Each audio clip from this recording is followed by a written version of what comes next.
नमस्कार, खबरों का पंचनामा देख रहे हैं आप। मैं हूं आपके साथ पूजा।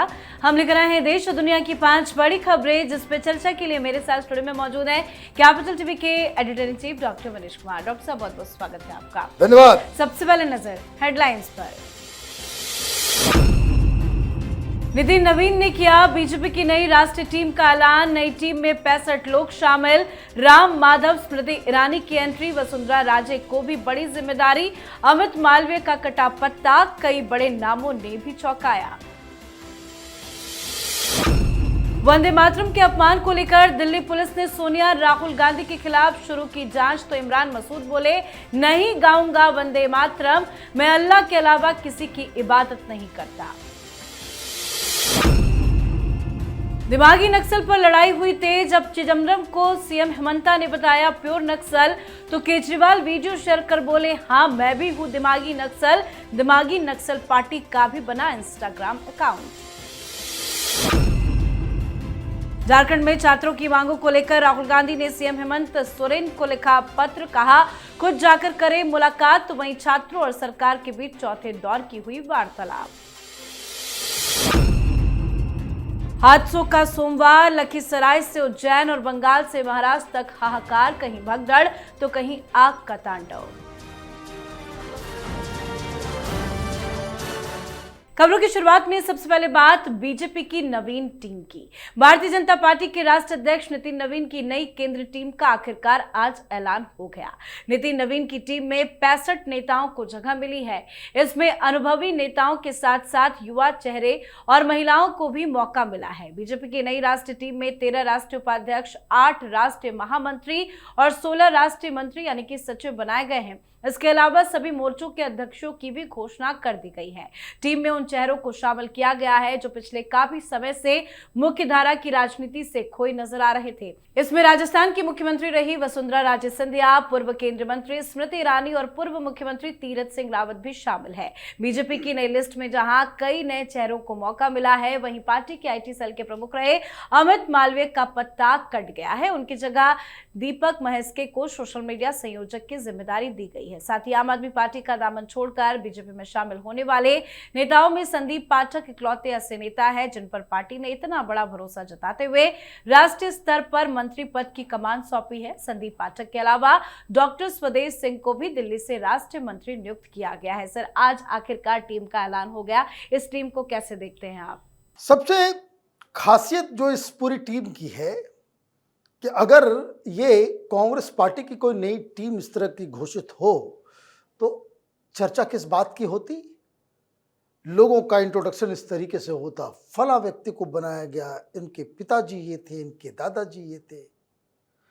परिवारवाद किस का छाया तक नहीं पड़ने दिया प्रधानमंत्री मोदी ने इस नई टीम में। दूसरी चीज, कौन लोग हैं ये? जितने भी नए नाम आप देख रहे हैं वो पिछले 5 साल 10 साल से लगातार संगठन के लिए काम कर रहे हैं। जैसे प्रधानमंत्री मोदी ने अचानक से अध्यक्ष को चुना क्योंकि वो संगठन के व्यक्ति थे, ऊर्जावान थे और युवा थे।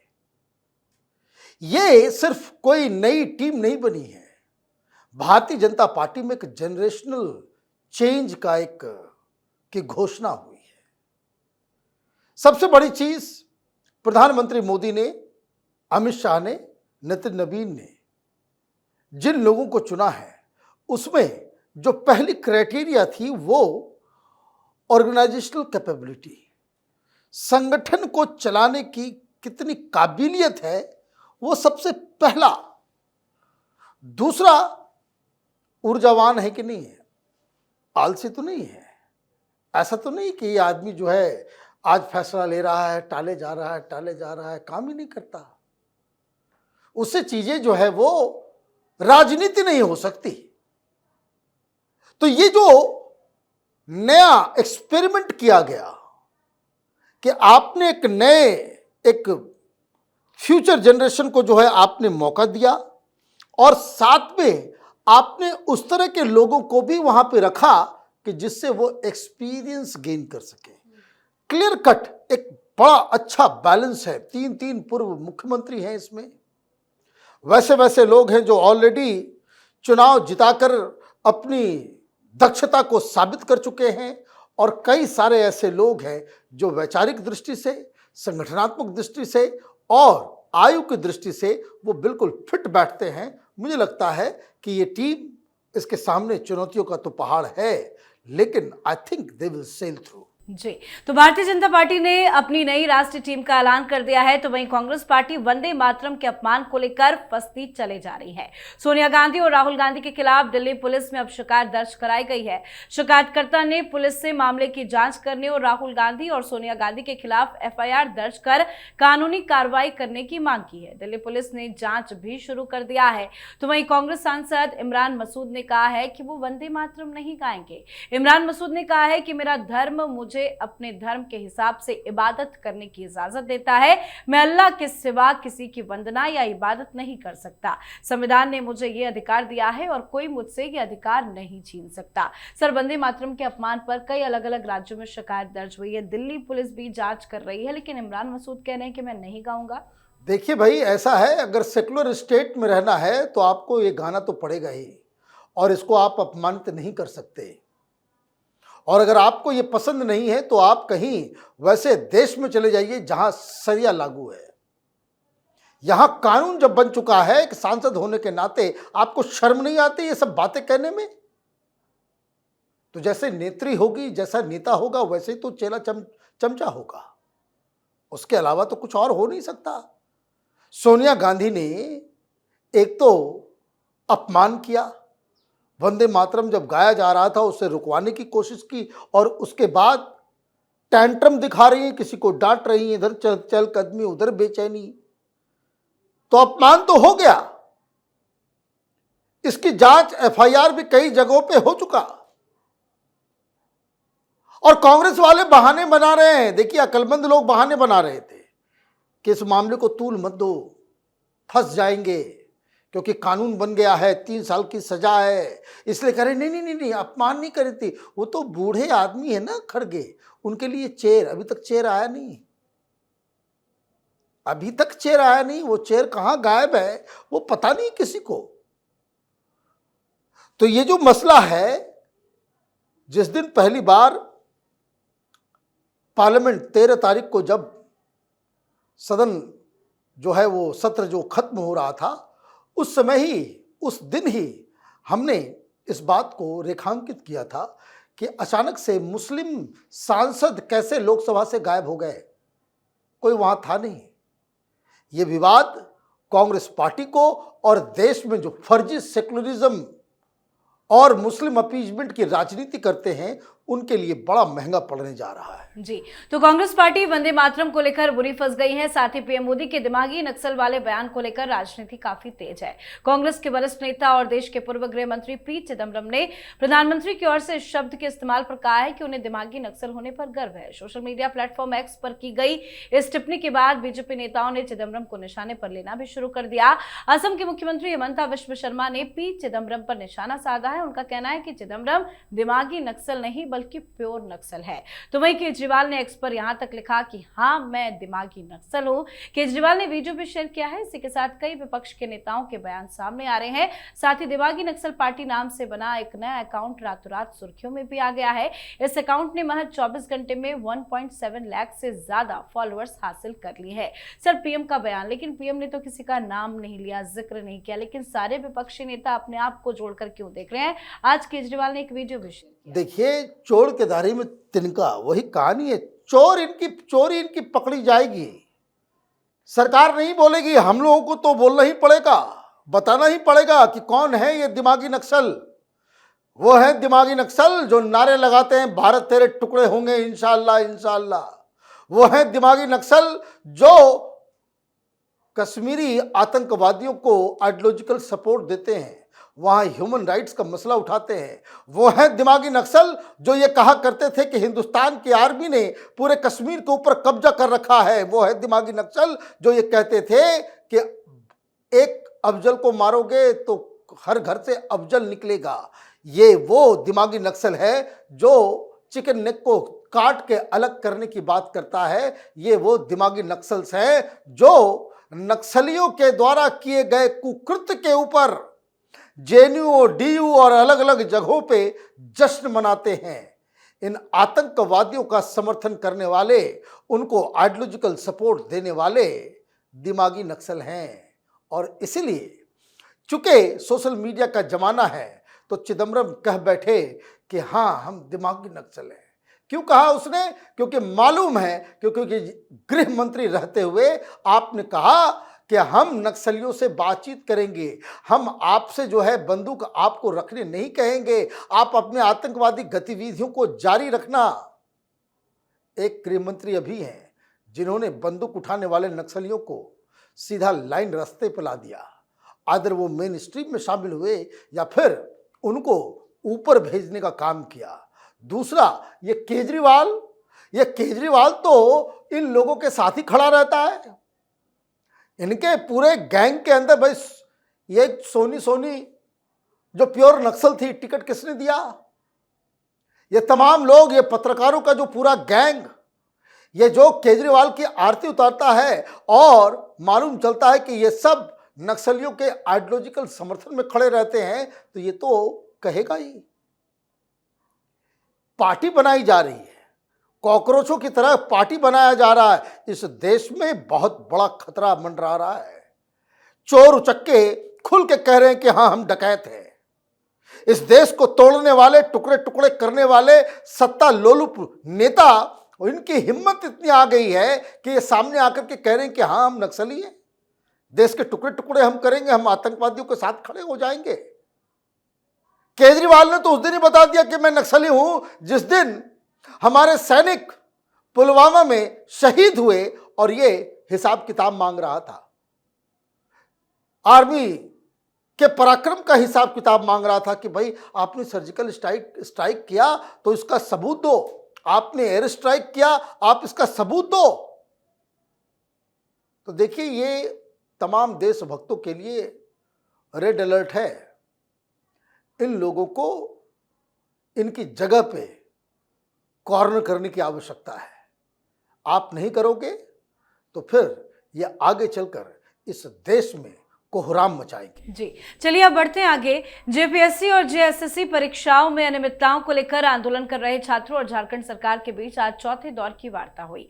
बातचीत मोहराबादी स्थित स्टेट गेस्ट हाउस में हुई है। इससे पहले भी दोनों पक्षों के बीच में 3 दौर की बैठकें हो चुकी है, लेकिन कई अहम मुद्दों पर पूरी सहमति नहीं बन सकी है। इसी बवाल के बीच में राहुल गांधी ने झारखंड के मुख्यमंत्री हेमंत सोरेन को इस मुद्दे पर चिट्ठी लिखी है। सीएम सोरेन को लिखी चिट्ठी में राहुल गांधी ने सलाह दी है कि प्रोटेस्टर से खुद मिलिए और उनका समाधान कीजिए। सर, राहुल गांधी की चिट्ठी अचानक से क्यों आ गई? इतने दिनों से बवाल चल रहा है, अब क्यों वो चिट्ठी लिख रहे हैं? मैं तो चिट्ठी लिखने पे नहीं, चिट्ठी लिखने के अंदाज पे बड़ा आश्चर्यचकित हूं। हेमंत सोरेन के पास कोई शर्म हया बची हुई है? कहीं कोई सेल्फ स्टीम है? आपका अपना नहीं है, लेकिन झारखंड की जनता और झारखंड के मुख्यमंत्री का जो इंस्टीट्यूशन है उसका कोई लाज है? कौन है ये राहुल गांधी? चिट्ठी के लैंग्वेज को देखिए। वो ये कह रहे हैं कि मैं चाहता हूं कि तुम जाओ और तुम पर्सनली जाकर के छात्रों से जाकर के मिलो। भाई, तुम हुक्म देने वाले कौन हो? किसी का ध्यान ही नहीं जा रहा है। सारे लोग, ये तो कांग्रेसी मीडिया जो है ना, वो इस तरीके से प्रेजेंट कर रहे हैं कि देखिए राहुल गांधी ने चिट्ठी लिख दी। अरे भाई, चिट्ठी लिख दी, क्या लिखा? झारखंड का मुख्यमंत्री ये गांधी परिवार का गुलाम है क्या? आपकी लैंग्वेज हो सकती है कि I think you should go, my suggestion is कि you should go, you should personally talk. आप लिख रहे हो जैसे आदेश दे रहे हो, और वहां क्या हुआ भाई? इस चिट्ठी के आने के बाद, चिट्ठी मिलने के बाद 2 राउंड की टॉक्स हुई, हेमंत सोरेन नहीं गए, तो आपका चिट्ठी लिखना तो वैसे ही बेकार हो गया। आपने जो रिक्वेस्ट किया हेमंत सोरेन ने नहीं माना, तो इसका मतलब क्या है? इसका मतलब यह है कि राहुल गांधी की सनक में झारखंड की सरकार भी गिरेगी, क्योंकि अब वो इनकी बात नहीं मानेंगे और यहाँ कोई अक्लमंद आदमी अगर इस चीज को उठाए कि भाई ये तो हेमंत सोरेन आपकी बात नहीं मान, भाई बात तो माना नहीं जा रहा है, तो फिर क्या होगा? फिर समर्थन वापस लेने की नौबत आएगी। समर्थन वापस होगा तो सरकार भी गिरेगी। आप देखिए ऑलरेडी क्राइसिस चल रहा है, ये मूर्खतापूर्ण चिट्ठी लिख करके आपने क्राइसिस को खत्म करने के बजाय और क्राइसिस को बढ़ा दिया। जी, अब बात आज की आखिरी खबर की। सावन के तीसरे सोमवार को देश के अलग अलग हिस्सों में कई दर्दनाक हादसे सामने आए। बिहार के लखीसराय में अशोकधाम मंदिर के पास भगदड़ जैसी स्थिति में 7 श्रद्धालुओं की मौत हो गई और कई लोग घायल बताए जा रहे हैं। तो वहीं मध्य प्रदेश के उज्जैन स्थित महाकाल मंदिर में भी सोमवार को श्रद्धालुओं की भारी भीड़ के बीच में अफरा तफरी की स्थिति बनी। श्रीनाथ चंद्रेश्वर मंदिर के दर्शन के लिए लगी कतार में हरसिद्धि मंदिर चौराहे के पास लोगों के बीच करंट फैलने की अफवाह से अचानक भगदड़ जैसी स्थिति पैदा हो गई। वहीं पश्चिम बंगाल के बीरभूम जिले के तारापीठ में आज तड़के एक होटल में भीषण आग लग गई। हादसे में कम से कम 7 लोगों की मौत हो गई, जबकि कई अन्य घायल बताए जा रहे हैं। साथ ही महाराष्ट्र के पालघर जिले के बोईसर तारापुर औद्योगिक क्षेत्र में स्थित विराज प्रोफाइल्स की स्टील मैन्युफैक्चरिंग यूनिट में सुबह विस्फोट हुआ है। रिपोर्ट के मुताबिक उत्पादन के दौरान हुए इस ब्लास्ट में 2 कर्मचारी बुरी तरह से घायल बताए जा रहे हैं। सर, आज तो हादसों का सोमवार रहा। देखिए, नागपंचमी और सावन का सोमवार वो एक साथ है। इतनी मौतें जो हुई ना, सिर्फ और सिर्फ ये लैक लस्टर अप्रोच, निग्लिजेंस सरकार की, व्यवस्था करने वालों की। सरकार किसी भी पार्टी की हो, उससे कोई फर्क नहीं पड़ता, लेकिन आपको ये अकल नहीं है कि भीड़ इस बार ज्यादा आएगी। अशोकधाम में क्या हुआ? जो लखीसराय, जो बिहार की घटना घटी, क्या हुआ उसमें? पहले ये सारी चीजें नहीं होती थी। वहां पे आपने जो है अशोकधाम के जो मंदिर है, मंदिर के ठीक 700 मीटर दूर वहां पे रेलवे हॉल्ट आपने बना दिया। अब वहां गड़बड़ी ये हुई कि 2-2 गाड़ियां एक साथ आ गई, इधर वाली भी और उधर वाली भी, और पूरी की पूरी ट्रेन खाली हो गई। लोग वहां पूजा करने के लिए चले गए। तो ऑलरेडी भीड़ होती है सावन में। जिस तरीके से इधर तो नॉर्थ इंडिया के अंदर में जो बोलबम है, जो कांवर यात्रा है, वो अलग तरीके से होता है, लेकिन जो सुल्तानगंज का, जो बिहार का जो कांवर, ओरिजिनल कांवर है, वो अभी भी चल रहा होता है। और जो लोग उस इलाके से गुजरते हैं, वो देवघर में जल ढारने के बाद वो अशोकधाम भी आ जाते हैं। आपके पास व्यवस्था करने की कोई तरकीब नहीं है, और हर बार अव्यवस्था की वजह से वो एक तरीके से बता दिया जाता कि नहीं नहीं हल्ला हो गया कि भाई बिजली का पोल गिर गया, उससे करंट फैल गया। नहीं भाई, हर जगह इतना ज्यादा लोग आएंगे तो वहां कुछ न कुछ होगा, लेकिन आपकी व्यवस्था कहां है? पुलिस कहां है? अरेंजमेंट्स कहां है? तो ये जो है, ये बहुत ही शर्मनाक चीज हुआ है कि आप हिंदू पर्व त्योहार के अंदर जो है, आप ढंग से इसमें व्यवस्था में जो है सरकार को, भाई इतने लोगों की मौत हो गई, एक सिंपल सा सवाल पूछा जा नहीं सकता है, किस अधिकारी के ऊपर कोई कार्रवाई हुई? वहां के डीएम की कोई रिस्पॉन्सिबिलिटी है? वहां की एसपी की कोई रिस्पॉन्सिबिलिटी है? लोगों की मौत के बाद जागने का काम, ये एक अलग किस्म का धंधा जो है हिंदुस्तान के सिस्टम में आ गया है। जी, बहुत बहुत धन्यवाद सर बातचीत के लिए। धन्यवाद। तो खबरों का पंचनामा में आज के लिए फिलहाल इतना ही। देश विदेश की बाकी खबरों और उनके सटीक एनालिसिस के लिए देखते रहिए कैपिटल टीवी। हमें लाइक कीजिए, शेयर कीजिए और कैपिटल टीवी को सब्सक्राइब कीजिए। नमस्कार।